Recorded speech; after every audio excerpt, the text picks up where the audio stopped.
Exodus, Chapter 2. Read by Joe DeNoia, Chesterfield, New Jersey.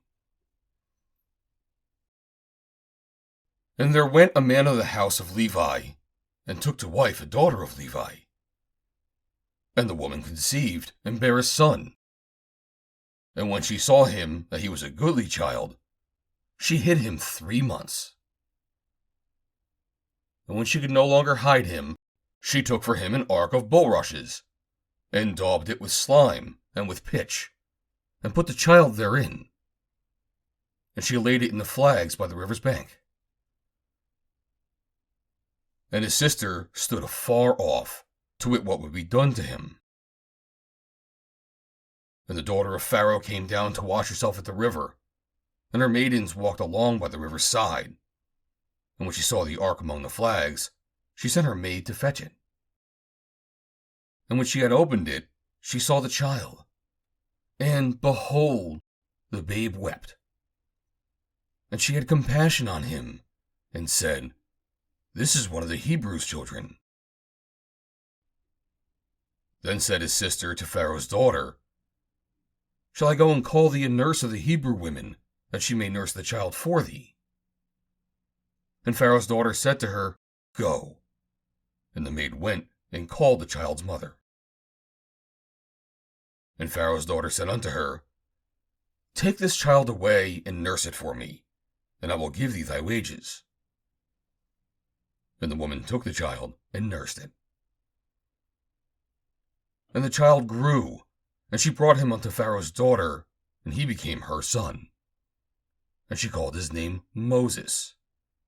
And she said, "Because I drew him out of the water."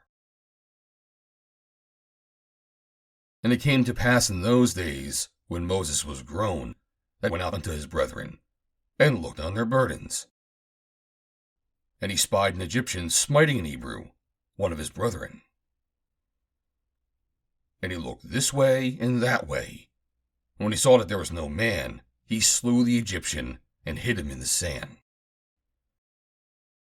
And when he went out the second day, behold, 2 men of the Hebrews strove together.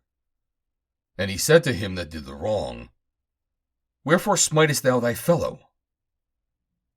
And he said, "Who made thee a prince and a judge over us? Intendest thou to kill me, as thou killedst the Egyptian?"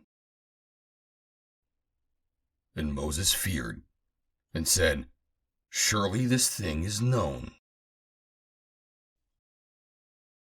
Now when Pharaoh heard this thing, he sought to slay Moses. But Moses fled from the face of the Pharaoh, and dwelt in the land of Midian.